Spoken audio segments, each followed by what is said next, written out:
خيرا كثيرا. أما بعد فأعوذ بالله من الشيطان الرجيم.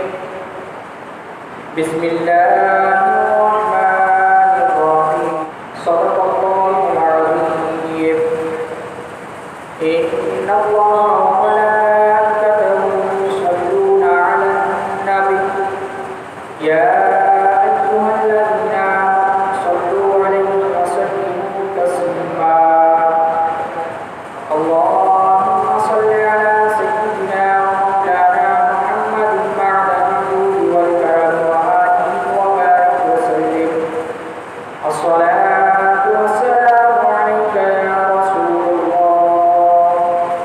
الصلاة والسلام عليك يا حبيب الله. الصلاة والسلام عليك يا نبي الله وعلى آلك وأصحابك يا رحمة للعالمين. حمد و صلاۃ کے بعد تمام تعریفیں اللہ تبارک و تعالیٰ کی لیے اور ہر قسم کے درود و سلام ہو حضور نبی مکرم نور مجسم شاہ بنی آدم باعث تخلیق کائنات فخر موجودات صاحب معجزات خلاصہ کائنات جناب احمد مجتبی محمد مصطفیٰ صلی اللہ تعالی علیہ وسلم پر اور آپ کی آل پر اور تمام اصحاب علیہ رضوان اجمعین پر. حضرات محترم، آج جمعے کے خطبے میں اور اس مختصر سے حصے میں حضور نبی مکرم نور مجسم شاہ بنی آدم صلی اللہ تعالی علیہ وسلم کے اعلان نبوت کے سے پہلے کا ایک واقعہ آپ کی بارگاہ میں عرض کروں گا. دعا کی کہ اللہ کریم مجھے کلمۃ الحق بیان کرنے کی توفیق عطا فرمائے اور ہم سب کو یہ باتیں یاد رکھنے کی توفیق عطا فرمائے اور کثرت کے ساتھ حضور علیہ الصلوۃ والسلام پر درود پڑھنے والا بنائے. حضور سید عالم نور مجسم نبی رحمت صلی اللہ تعالی علیہ وآلہ وسلم نے ارشاد فرمایا، جب کوئی بندہ مجھ پر درود پڑھتا ہے تو اللہ تبارک و تعالیٰ ایک فرشتہ پیدا فرماتا ہے اور اس فرشتے کا کام یہ ہوتا ہے کہ جو بندہ مجھ پر درود پڑھ رہا ہے وہ فرشتہ اس کے لیے دعائے استغفار دعائے مغفرت کرتا رہتا ہے. یعنی اس فرشتے کا کام یہ ہے کہ بندہ جب تک درود پڑھتا رہے گا وہ فرشتہ اس کے لیے دعائے استغفار کرتا رہے گا. اب یہاں نقطے کی بات یہ ہے کہ فرشتے بالکل معصوم ہیں، ان میں نہ شہوت ہے اور نہ وہ معاملات ہیں جو ایک انسان میں پائے جاتے ہیں. اس کے برعکس اللہ تبارک و تعالیٰ نے جس فرشتے کی جو ڈیوٹی لگائی ہے اس میں وہی کام کرنا ہے. تو انسان کے لیے بہت بڑا اعزاز ہے کہ جب وہ بندہ اپنے نبی کریم علیہ الصلوۃ والسلام پر درود پڑھنا شروع کرتا ہے تو وہ اس کے درود سے اللہ تبارک و تعالیٰ فرشتہ پیدا فرماتا ہے اور فرشتہ اس کے لیے دعائے مغفرت کرتا رہتا ہے. علماء فرماتے ہیں اب بندے کی مرضی ہے وہ کتنا درود پڑھتا ہے. اب جتنی زیادہ حضور سے محبت ہوگی اتنا زیادہ درود پڑے گا. یہ بندے کے اپنے ہاتھ میں ہے. حضور علیہ الصلوۃ والسلام نے ارشاد فرمایا فضل نسب النبی صلی اللہ علیہ وسلم و تسلیم الحجر علیہ قبل النبوۃ. حضور نے ارشاد فرمایا نبی کریم علیہ الصلوۃ والسلام کی نسبت کی فضیلت کا بیان ہے اور اعلان نبوت سے پہلے آپ صلی اللہ تعالی علیہ وسلم کو ایک پتھر سلام جو کرتا تھا اس کا بیان آج آپ کی بارگاہ میں عرض کروں گا. صرف آج 2 حدیث عرض کروں گا اور اس کے بعد انشاءاللہ وقت پر نماز ہوگی. حضرت عمار بن شداد رضی اللہ تعالی عنہ سے روایت ہے ان ابی عمار شداد انه سمع واصلة بن الاسقع يقول سمعت رسول الله صلى الله عليه وسلم يقول ان الله عز وجل اصطفى كنانة من ولد اسماعيل عليه الصلاة والسلام واصطفى قريشا من كنانة واصطفى من قريش بني هاشم واصطفاني من بني هاشم.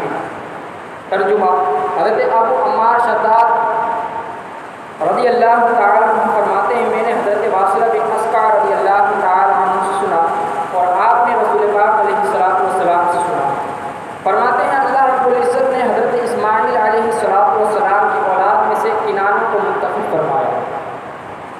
کنانہ میں سے حضرت آقا علیہ السلام نے ارشاد فرمایا کنانہ میں سے پھر قریش کو منتخب فرمایا اور قریش میں سے بنو ہاشم کو منتخب فرمایا، بنو ہاشم میں سے مجھ کو منتخب فرمایا۔ یہ حضور علیہ السلام نے اپنا حسب اور نسب خود ہی بیان فرمایا۔ حضرت علامہ اور دیگر محدثین تمام اس حدیث کے بارے میں لکھتے ہیں کہ حضور علیہ السلام اپنے حسب اور نسب اور خاندان اور آب و اجداد کے حوالے سے دنیا میں سب سے افضل والا ہے، دنیا میں سب سے افضل والا ہے۔ اس حدیث مبارکہ میں رسول پاک علیہ السلام نے اپنا حسب و نسب بیان فرمایا اور حسب و نسب کے اعلیٰ اور افضل ہونے کے اعتبار بھی اس میں آپ نے بیان فرمایا۔ اور امام مسلم علیہ رحمہ نے مسلم شریف لکھی ہے، جب آپ کا حسب و نسب کا باب باندھا، یعنی حضور علیہ السلام کے حسب و نسب کا باب باندھا، تو آپ نے یہ حدیث ذکر کی جو میں ابھی آپ کے سامنے عرض کی۔ یہ اس بات کی دلیل ہے کہ امام مسلم کے نزدیک بھی حضرت آقا علیہ السلام سب سے افضل والا ہے۔ دیکھیں، یہ تو علماء محدثین ہیں، یہ تو علم کو جانتے ہیں، پڑھتے ہیں، حدیثوں کی جو جانچ پڑتال کرتے ہیں۔ ہم اس سے پیچھے چلتے ہیں، کفار اور مشرکین کے معاملات۔ کفار جو ہیں وہ حضور علیہ السلام پر ایمان نہیں لائے اور حضور علیہ السلام کو مانتے بھی نہیں تھے، لیکن کفار و مشرکین حضور علیہ السلام کے افضل النسب ہونے کا اعتبار کرتے تھے اور اپنی زبان سے اقرار کرتے تھے۔ وہ کہتے تھے کہ حضور علیہ السلام حسب و نسب میں ہم سب سے افضل والا ہے، اگرچہ کافر تھے، مشرکین تھے اور لاکھ دشمنیاں سہی حضور علیہ السلام سے، لیکن جب کوئی آپ سے سوال کرتا تو کفار یہی کہتے کہ جو ہے حضور علیہ السلام اپنے نسب کے حوالے سے ہم سب میں، ہمارے قبیلوں میں، بلکہ کائنات کے اندر سب سے افضل والا ہے۔ یہ کون کہہ رہا ہے؟ یہ کفار اور مشرکین کہہ رہے ہیں، ابھی مسلمان نہیں کہہ رہا، یہ کفار اور مشرکین کہہ رہے ہیں کہ حسب اور نسب کے اعلیٰ سب سے افضل والا حضور ہے۔ جیسا کہ بخاری شریف میں حدیث ہے اور بہت مشہور حدیث ہے، ہرقل بادشاہ کے نام سے یہ حدیث کہلاتی ہے۔ یہ حدیث مشہور اس نام سے ہے کہ ہرقل بادشاہ تھا اور یہ عیسائی بادشاہ تھا۔ اس نے اپنے دربار میں حضرت ابو سفیان رضی اللہ تعالی عنہ کو بلایا۔ حضرت ابو سفیان اور آپ کے دیگر ساتھی اس کے دربار میں چلی گئے۔ یہ اس وقت کا واقعہ ہے کہ جب حضرت ابو سفیان ابھی ایمان نہیں لائے تھے۔ کیا؟ ابھی ایمان نہیں لائے تھے۔ ہرقل بادشاہ نے آپ سے چند سوال کیے۔ حضرت ابو سفیان سے پوچھا کہ یہ بتائیں کہ فکان نسب فی کو، کہ اس محمد مصطفیٰ صلی اللہ تعالی علیہ وسلم جو کہ نبوت و رسالت کا دعویٰ کرتا ہے، اعلان کرتا ہے، اس کے بارے میں تم کیا کہتے ہو؟ اس کا بیک گراؤنڈ کیسا ہے؟ اس کی خاندانی حیثیت کیا ہے؟ حضرت ابو سفیان ابھی ایمان نہیں لائے ہیں۔ جواب سنیں، ارشاد فرماتے ہیں اگرچہ میں دشمنی رکھتا ہوں، اس وقت اسلام نہ لائے تھے لیکن مجبور ہو کر کہنے لگے ہوا فینا ذو نسب، کہتے ہیں کہ اس میں کوئی شک نہیں کہ حضور علیہ السلام ہم سب میں سب سے افضل والا ہے، سب سے افضل والا ہے۔ تو وہ محمد مصطفیٰ صلی اللہ تعالی علیہ وسلم کا خاندان جو ہے وہ سب سے افضل والا ہے۔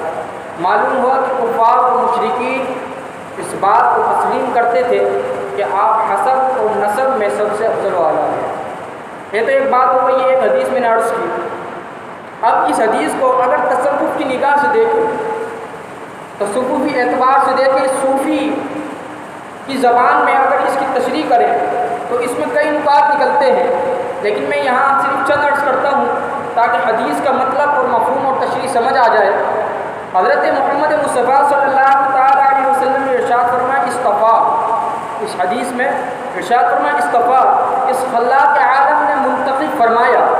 حضور علیہ السلام کے ان الفاظ پر قربان جائیں کہ جو رسول پاک علیہ السلام نے کہے کہ جب کنانہ کو منتخب فرمایا اور کنانہ میں سے پھر جب آگے چلے تو قریش کو منتخب فرمایا، قریش سے آگے چلے تو بنو ہاشم کو منتخب فرمایا، بنو ہاشم سے آگے چلے تو اللہ تبارک و تعالیٰ کے نبی صلی اللہ تعالیٰ علیہ وسلم نے جو اپنے لیے لفظ استعمال کیے نا وہ یہ تھے اصطفانی، کہ بنی ہاشم میں مجھے منتخب فرمایا۔ یہ حضور علیہ السلام کا بظاہر ایک جملہ ہے، اور ہو سکتا ہے کہ یہ ایک جملے سے بات سمجھ آ جائے۔ رسول پاک علیہ السلام نے ارشاد فرمایا کہ مجھے بھی اسی نے چنا ہے جس نے اوروں کو چنا ہے۔ وہ کون ہے؟ وہ رب تعالیٰ کی ذات ہے، اس نے مجھے چنا ہے۔ اب دیکھیں حضور علیہ السلام اس بات پر اختیار رکھتے ہیں، آپ کو اللہ تبارک و تعالیٰ نے مالک و مختار اس بات پر بنایا ہے کہ جو الفاظ آپ کی زبان سے نکل جایا کرتے تھے وہی شریعت ہو جایا کرتا ہے۔ حضور علیہ السلام نے اپنے لیے ارشاد فرمایا اصطفانی، اگر حضور چاہتے تو یہ بھی ارشاد فرما سکتے تھے، مثلا فرماتے انا ولدت فی بنی ہاشم، فرماتے یعنی بنی ہاشم کے اندر میری ولادت ہوئی ہے، یہ بھی کہہ سکتے تھے، یا یہ بھی کہہ سکتے تھے ولدت فی اعلی النسب، میری ولادت ہوئی اس اعلیٰ نسب میں، یہ بھی کہہ سکتے تھے، لیکن نہیں، بلکہ فرمایا یہ الفاظ ارشاد فرمائے قیامت تک کے لیے لوگوں کو سمجھا دیا۔ کیا سمجھا دیا؟ فرمایا اصطفانی، کہ اللہ نے مجھے منتخب فرمایا ہے۔ یہ بات ارشاد فرما کر علماء لکھتے ہیں کہ جب حضور نے یہ ارشاد فرمایا تو کائنات کے تمام لوگوں کو یہ سمجھا دیا کہ تمہارے پاس جتنی چیزیں ہیں، چاہے وہ دنیاوی ہوں یا دینی ہوں، آپ عالم ہو، مفتی ہو، تدریس کرنے والے ہو، حافظ ہو، کتنے بڑے شیخ الاسلام بن جائیں، شیخ القرآن بن جائے، کبھی غرور نہ کرنا، بلکہ ارشاد فرمایا جو کچھ تمہیں ملا ہے وہ سب اللہ تبارک و تعالیٰ کی رضا سے ملا ہے، اس کی عنایت سے ملا ہے۔ اسی لیے خطیب اہل سنت علامہ مفتی محمد شاہد برکاتی زیدہ شرفہ میرے استاد محترم ہیں، آپ فرماتے ہیں کہ جب بھی بیٹا قرآن پڑھو نا یا حدیث پڑھو یا فقہی کتاب پڑھو تو پڑھنے سے پہلے یہ دعا ضرور کیا کرو کہ یا اللہ تو اپنا کرم اور فضل ہمیں عطا فرما اور ساتھ رحمت بھی عطا فرما، تاکہ جب اللہ تبارک و تعالیٰ کا فضل اور کرم اور رحمت ساتھ ہوگی نا تو پھر کبھی بھی انسان گمراہ نہیں ہو سکتا۔ آپ دیکھیں آج کے دور میں بہت بڑے بڑے علماء ہیں جو پہلے صحیح تھے، آج کے دور میں وہ گمراہ ہو گئے، جب ان میں غرور آ گیا، تکبر آ گیا، تو حضور علیہ السلام نے ارشاد فرمایا اپنی کسی چیز پر، کسی شے پر غرور نہیں کرنا چاہیے۔ غرور کرنا تو شیطان کا کام ہے، غرور کرنا، تکبر کرنا یہ شیطان کا کام ہے، یہ انسانی صفت نہیں ہے بھائی۔ رسول پاک علیہ السلام نے اس حدیث میں امت مسلمہ کو درس یہ دیا ہے کہ کبھی بھی انسان کو غرور نہیں کرنا چاہیے، تکبر نہیں کرنا چاہیے۔ حضرت جابر رضی اللہ تعالی عنہ ایک روایت بیان کرتے ہیں، عن جابر بن سمرہ رضی اللہ عنہ قال قال رسول اللہ صلی اللہ علیہ وسلم انی لأعرف حجرا بمکہ کان یسلم علی قبل ان ابعث انی لأعرفه الآن۔ حضرت جابر بن سمرہ رضی اللہ تعالی عنہ بیان کرتے ہیں کہ رسول پاک علیہ السلام نے ارشاد فرمایا میں اس پتھر کو جانتا ہوں کہ جو میری بعثت سے پہلے مکہ المکرمہ کے اندر مجھ پر سلام پڑھتا تھا، مجھ پر درود پڑھتا تھا، میں اس کو جانتا ہوں، میں اس کو جانتا ہوں۔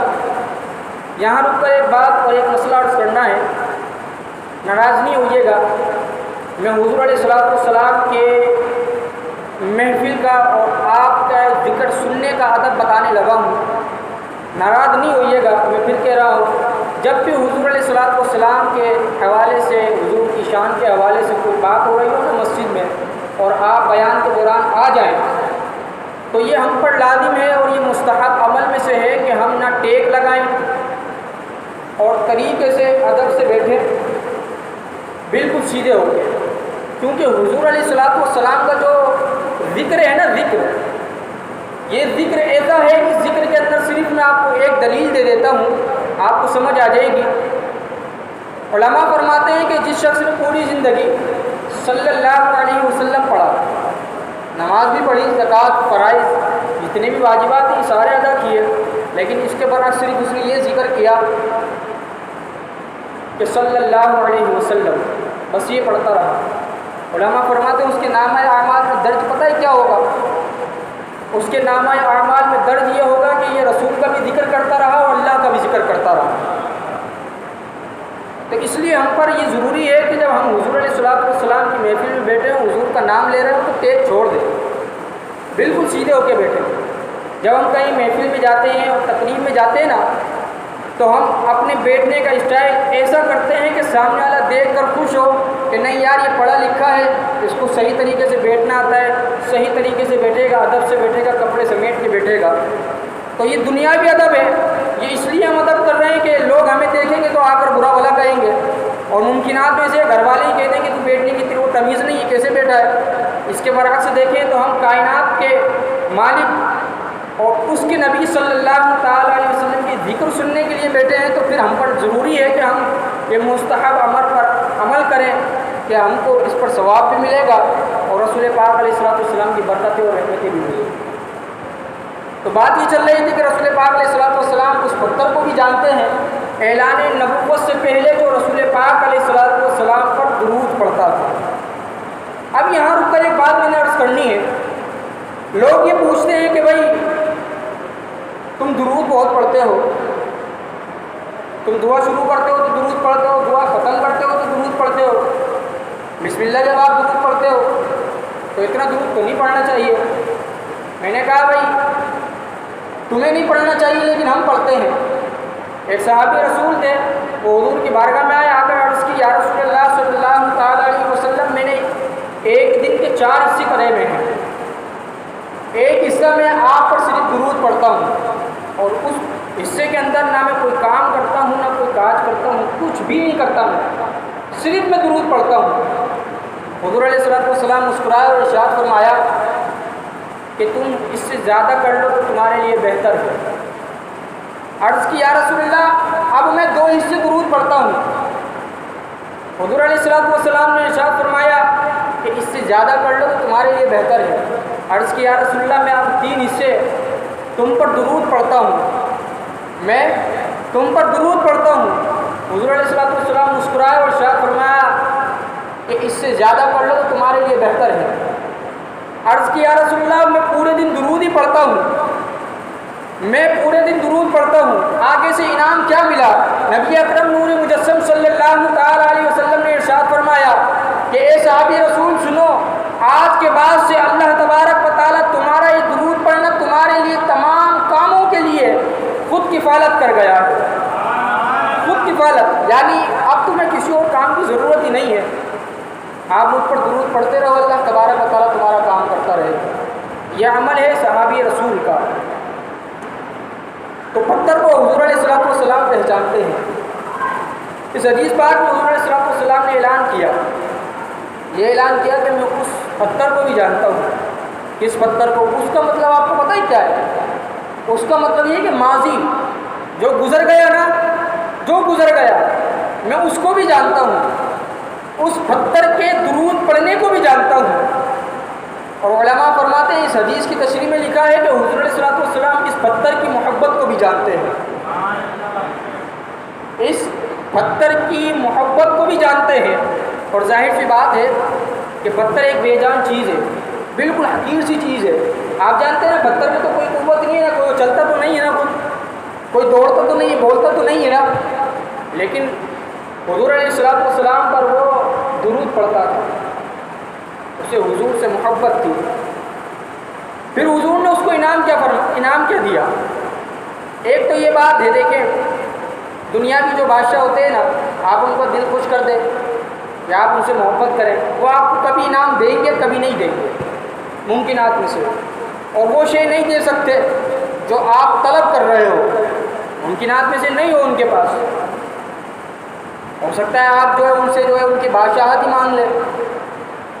بھائی انسان ہے نا، دل خوش کر دیا، بادشاہ کہے کہ جو مانگنا ہے مانگ لو، جو مانگو گے وہ عطا کیا جائے گا۔ مانگنے والا کہے کہ میں بادشاہ بننا چاہتا ہوں، بادشاہ چھوڑ دو، وہ نہیں دے گا، وہ نہیں دے گا۔ اس کے برعکس حضرت ابو ہریرہ رضی اللہ تعالیٰ عنہ کہتے ہیں میں حضور کی حدیث سنتا تو بھول جاتا تھا، میں بھول جاتا تھا۔ ایک دن میں نے حضور کی بارگاہ میں عرض کی یا رسول اللہ میں آپ کا فرمان سنتا ہوں تو بھول جاتا ہوں، حافظہ کمزور ہے۔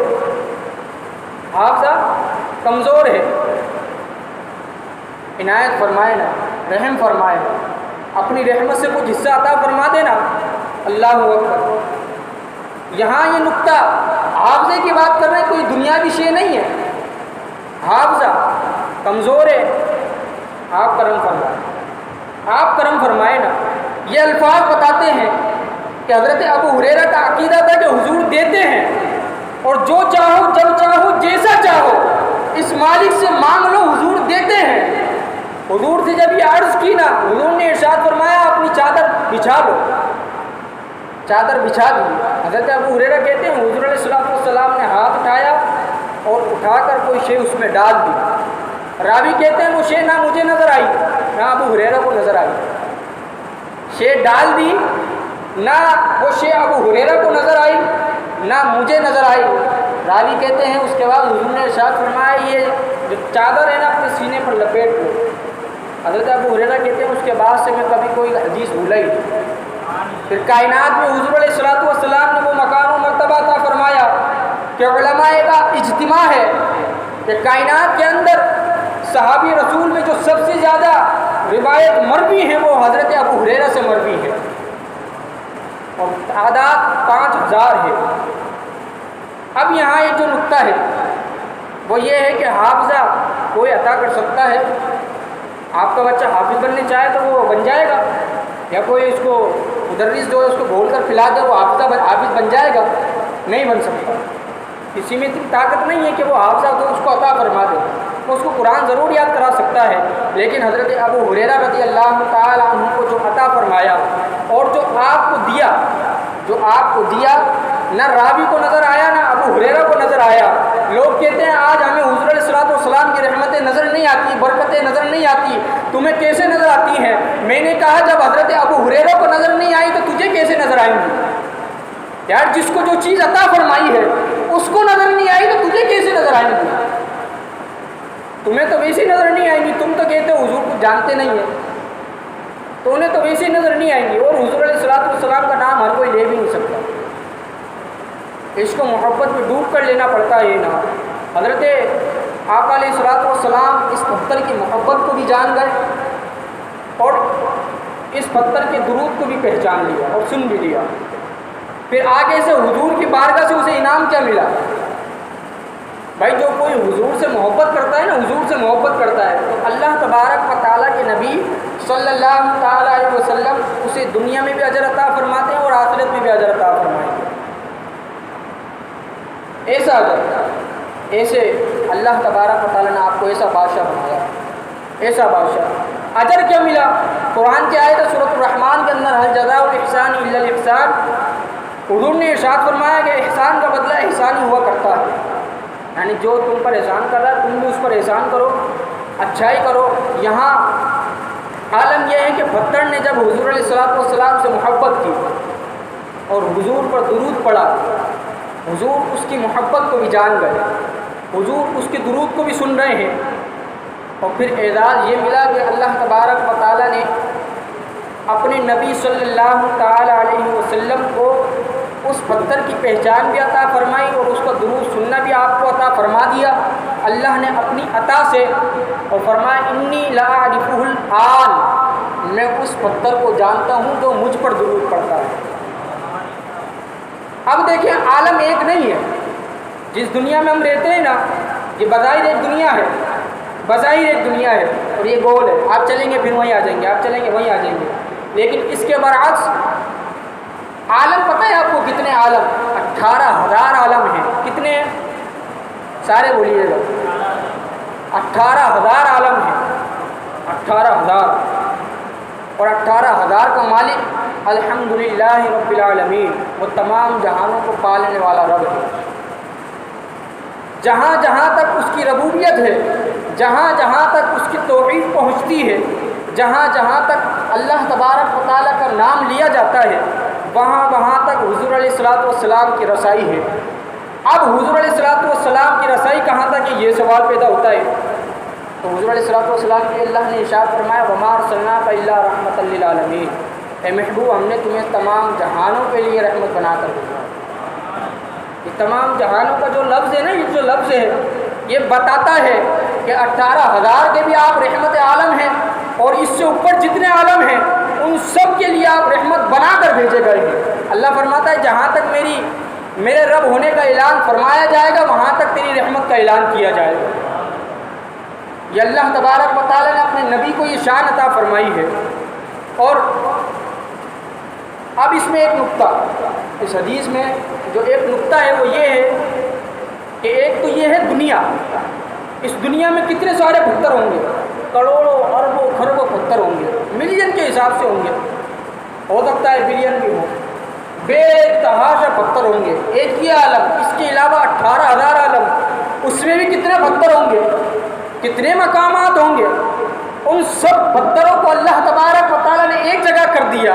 رسول پاک علیہ السلام نے اسے ایک پتھر کے لیے یہ ارشاد فرمایا اور اس کو اعزاز دیا، ارشاد فرمایا انی لا اعرفہ الآن، جو ہم پر درود پڑھتا تھا اعلان نبوت سے پہلے ہم اس کو جانتے بھی ہیں اور اس کا درود بھی سنتے ہیں۔ اس پتھر کو یہ شان عطا فرمائی، جب اس پتھر کو یہ شان عطا فرمائی، پتھر کا درود سن سکتے ہیں، اس کے احساسات کو جان سکتے ہیں، تو پھر حضور اپنے امتی کا درود نہیں سنتے ہوں گے، حضور اپنے امتی کی تڑپ نہیں جانتے ہوں گے۔ سوال پیدا ہوتا ہے نا، لوگ کہتے ہیں نہیں حضور نہیں سنتے ہوں گے۔ میں نے کہا یہ پتھر کا درود سننے والا نبی ہے، اور یہ اس وقت سن رہا ہے جب اس نے اعلان نبوت نہیں کیا ہے، یہ جب سن رہا ہے۔ اعلان نبوت کے بعد تو پھر حضور علیہ السلام کا مقام و مرتبہ کتنا بلند ہوگا۔ یہاں ایک بات میں عرض کرنا چاہتا ہوں، حضور علیہ السلام پر جو یہ اعلان نبوت سے پہلے واقعات ظاہر ہوتے تھے، اور حضور جو درود پاک سنتے تھے حیوانات کا، نباتات کا، جمادات کا اور پتھروں کا، تو اس کو کہتے ہیں ارہاس۔ کیا کہتے ہیں؟ اس کو ارہاس کہتے ہیں۔ اور اعلان نبوت کے بعد جو آپ کے معجزات ظاہر ہوئے تو اس کو کہتے ہیں معجزہ۔ کیا کہتے ہیں؟ سارے بولیے گا۔ اس میں بھی ایک آپ کو علمی نقطہ میں بتاؤں، علمی نقطہ اس میں یہ ہے کہ جب ہم کوئی شان دیکھتے ہیں اللہ تبارک و تعالیٰ کی قدرت، ابھی مثال کے طور پر ایک شخص کو بارش کے اندر کرنٹ لگا، پنجاب کا کوئی علاقہ ہے، اور اس کو کرنٹ لگا، کرنٹ لگنے کے بعد وہ مر گیا، مرنے کے بعد اس کا کفن دفن ہو گیا، اور اس کا نماز جنازہ بھی پڑھا گیا۔ نماز جنازہ پڑھنے کے بعد اس کے چہرے پر پسینہ آنا شروع ہو گیا، اور لوگوں کو محسوس ہوا کہ اس کے اندر سانس دوبارہ آ گئی ہے، تو اس کی واقعی سانس دوبارہ آ گئی تھی، اور ڈاکٹر کو بلایا گیا تو اس نے کہا اللہ تبارک و تعالیٰ نے اس کو دوبارہ جان عطا فرما دی ہے، لہٰذا اس کو اسپتال لے جایا جائے۔ اس کو اسپتال لے جایا گیا، لیکن راستے میں اس نے دم توڑ دیا۔ تو اب لوگوں نے اس کے بارے میں کہنا شروع کر دیا کہ اللہ تبارک و تعالیٰ کا معجزہ ہے۔ یاد رکھیے یہ لفظ یہاں نہیں بولا جائے گا، بلکہ معجزہ دکھاتا ہے نبی۔ کون دکھاتا ہے؟ نبی۔ یہ جو ایسے معاملات ہوتے ہیں اس کا مطلب یہ ہے کہ اللہ تبارک و تعالیٰ کی شان و قدرت ہے۔ یہ کیا ہے؟ شان و قدرت ہے، یہ اس کی قدرت ہے نا، کہ اللہ تبارک و تعالیٰ چاہے تو پل میں مار دے، چاہے تو پل میں زندہ کر دے۔ اللہ تبارک و تعالیٰ ہر چیز پر قادر ہے۔ تو ہم جو الفاظ بولتے ہیں ان کا بھی ہمیں چناؤ کرنا چاہیے اور اچھے الفاظ استعمال کرنے چاہیے۔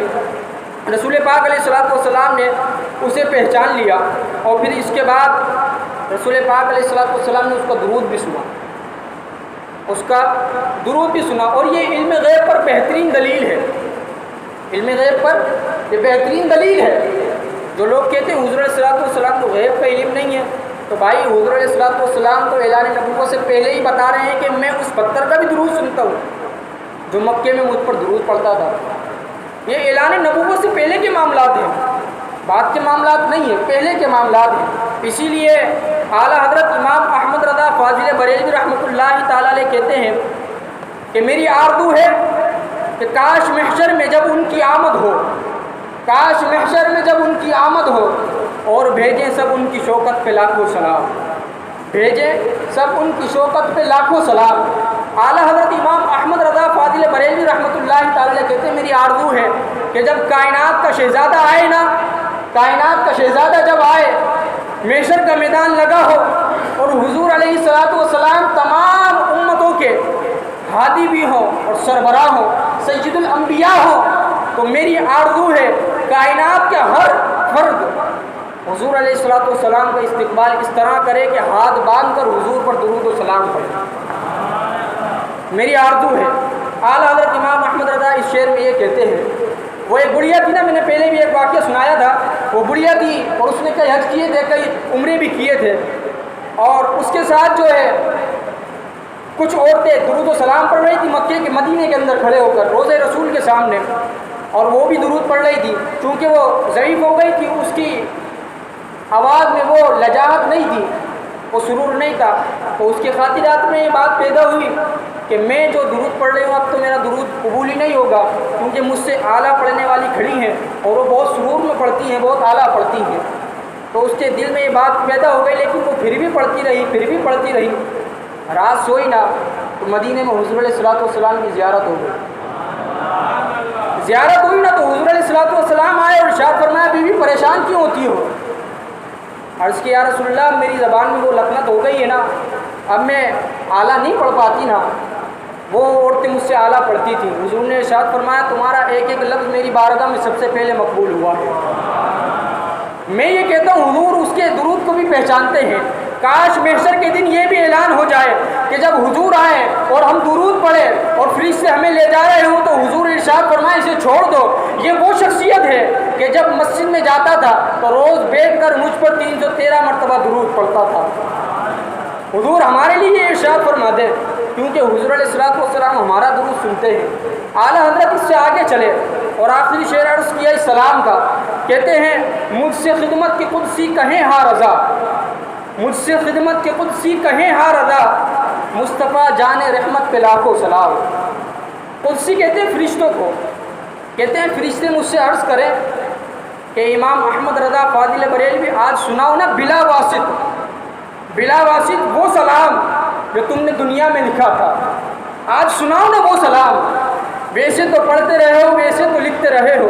اعلیٰ حضرت امام احمد رضا کہتے ہیں کہ میں نے وہ حدیث بھی سنی ہے اور پڑھی بھی ہے، لکھی بھی ہے کہ حضور علیہ الصلوۃ والسلام نے ارشاد فرمایا، جو مجھ پر کثرت سے درود پاک پڑھے گا نا، وہ بروز محشر سب سے زیادہ میرے قریب ہوگا۔ اور علماء اس سلام کے بارے میں پتہ ہے کیا ارشاد فرماتے ہیں؟ علماء فرماتے ہیں کہ یہ حضور علیہ الصلوۃ والسلام کی بارگاہ میں اتنا مقبول ہوا کہ پوری دنیا میں سب سے زیادہ سلام پڑھنے والا یہی سلام ہے۔ اعلیٰ حضرت امام احمد رضا کہتے ہیں کہ میری آرزو ہے کہ فرشتے مجھ سے کہیں کہ قدسی کہیں گے کہ امام احمد رضا آج بلا واسط، آج حضور سامنے کھڑے ہیں نا، آج ہاتھ باندھ کر سناؤ نا، آج پڑھو، مجھ سے خدمت سے قدسی کہیں ہاں رضا، مصطفیٰ جان رحمت پہ لاکھوں سلام۔ اعلیٰ حضرت امام احمد رضا کہتے ہیں کہ جو فرشتے اللہ تبارک و تعالیٰ نے آپ کے روزے مبارک پر مقرر کیے ہیں، جو صبح 70,000 آتے ہیں، شام 70,000 آتے ہیں، اور جو کائنات میں ایک بار آئے کہ وہ دوبارہ قیامت تک آ نہیں سکتا، اس کی باری آئے گی نہیں، تو وہ فرشتے آپ پر درود پڑھتے ہیں۔ حضور علیہ الصلوۃ والسلام کے بارے میں کہتے ہیں کہ کائنات میں وہ ساری امت بروز محشر کھڑی ہوگی اور سامنے حضور علیہ الصلوۃ والسلام بھی ہوں گے اور فرشتے مجھ سے عرض کریں گے، تو پھر میں کہوں گا کہ مصطفیٰ جان رحمت پہ لاکھوں سلام، مصطفیٰ جان رحمت پہ لاکھوں سلام۔ پھر میں یہ پڑھوں گا اور حضور علیہ الصلوۃ والسلام کو جب یہ سناؤں گا تو حضور علیہ الصلوۃ والسلام رشک کریں گے۔ اور پھر اعلیٰ حضرت امام احمد رضا فاضل بریلوی رحمۃ اللہ تعالیٰ علیہ کی ایک ایک شاعر اور ایک ایک لفظ حدیث کے رنگ میں ڈوبا ہوا ہے، حدیث کے رنگ میں بالکل ڈوبا ہوا ہے۔ اعلیٰ حضرت امام احمد رضا فاضل بریلوی رحمۃ اللہ تعالیٰ علیہ سلام عرض کریں گے حضور کی بارگاہ میں، اور حضور علیہ الصلوۃ والسلام کو مقام محمود پہ بٹھایا جائے گا، اور پھر اللہ تبارک و تعالیٰ آپ کو وہ مقام و مرتبہ عطا فرمائے گا کہ اللہ تبارک و تعالیٰ ایک کرسی جو عرش پر قائم ہے وہ لگائے گا اور اس پر حضور علیہ الصلوۃ والسلام کو بٹھائے گا۔ کس کو بٹھائے گا؟ بات نہیں سمجھے آپ۔ حضور علیہ الصلوۃ والسلام کو کرسی پر اس لیے بٹھایا جائے گا، جو لوگ آج دنیا میں رہتے ہوئے بولتے ہیں کہ حضور کی کوئی عظمت نہیں، کوئی شان نہیں، حضور بخشوا نہیں سکتے، شفاعت نہیں فرمائیں گے، اللہ تبارک و تعالیٰ کرسی پر بٹھا کر ارشاد فرمائے گا کہ میرے محبوب کی شان دیکھ لو، حضرت آدم علیہ السلام سے لے کر حضرت عیسیٰ علیہ السلام تک اور ان کی تمام امتیں اور حضور کی امت، ساری امتیں حضور کے جھنڈے کے سائے نیچے کھڑی ہوں گی۔ وہ حمد کا جھنڈا تو حضور علیہ السلام کے ہاتھ میں ہوگا نا، اس جھنڈے کے نیچے تمام نبی بھی کھڑے ہوں گے اور تمام امتیں بھی کھڑی ہوں گی۔ یہ مقام و مرتبہ اللہ تبارک و تعالیٰ عطا فرمائے گا، اور حضور علیہ السلام کو اللہ تبارک و تعالیٰ نے وہ مقام و مرتبہ عطا فرمایا کہ جو لوگ کہتے ہیں کہ حضور علیہ السلام ہمارا درود نہیں سن سکتے۔ آخری بات میں عرض کرتا ہوں اس پتھر کے حوالے سے۔ دیکھیں جو پتھر ہے نا، اس میں احساسات نہیں ہوتے، اس میں سمجھ بوجھ کی عادات نہیں ہوتی جیسے ایک انسان میں ہوتی ہیں، لیکن اس کے برعکس بھی جو اللہ تبارک و تعالیٰ نے پتھر میں جو شان رکھی ہے اس کے مطابق اس نے اپنی محبت کا اظہار کیا تو وہ حضور علیہ السلام کی بارگاہ میں مقبول ہو گئے۔ اس کے برعکس اگر کوئی بندہ حضور علیہ السلام پر کثرت سے درود پڑھے، محبت سے درود پڑھے، تو کیا وہ حضور علیہ السلام ہمارے احساسات کو نہیں جانیں گے؟ بولے نا بھائی، کیا وہ حضور ہمارا درود نہیں سنیں گے؟ نہیں سنیں گے، بالکل سنیں گے۔ ہمارا عقیدہ یہ ہے، کیونکہ میں بارہا یہ بات بتا چکا ہوں کہ جو حضور علیہ السلام کی قبر انور پر اللہ تبارک و تعالیٰ نے فرشتہ مقرر فرمایا ہے نا، اس کے سننے کی، اس کی سماعت کی طاقت اتنی ہے کہ پوری کائنات کے اندر ایک وقت میں جو درود پڑھا جاتا ہے، اور کائنات میں کوئی ایسا ایک لمحہ نہیں جس پر آپ پر درود نہ پڑھا جاتا ہو۔ کائنات میں جو آپ پر درود پڑھا جاتا ہے سارا ایک وقت کے اندر حضور کی بارگاہ میں عرض کرتا ہے، اور عرض کرتا ہے کہ حضور علیہ السلام فلاں بن فلاں نے اتنا درود آپ پر پڑھا۔ یہ ہے اس فرشتے کی شان جو پوری کائنات کا درود ایک وقت میں سن رہا ہے، تو پھر اس کا عالم کتنا ہوگا جس پر درود پڑھا جا رہا ہے، اس کی سماعت کا عالم کتنا ہوگا۔ اور پھر لوگ یہ سوال کرتے ہیں کہ حضور علیہ السلام درود نہیں سن سکتے۔ اللہ اکبر، دعا کیجیے اللہ کریم ہمیں عقل سلیم عطا فرمائے، حضور سے سچی محبت عطا فرمائے، حضور کی محبت میں جو ہے نا نکتہ چینی کرنے کی توفیق نہ دے، بلکہ حضور سے لازوال محبت عطا فرمائے، ایسی محبت عطا فرمائے کہ حضور کی بارگاہ میں جب جائے نا، قبر کے اندر حضور آئے تو دیکھتے ہی ارشاد فرما دے تو میرا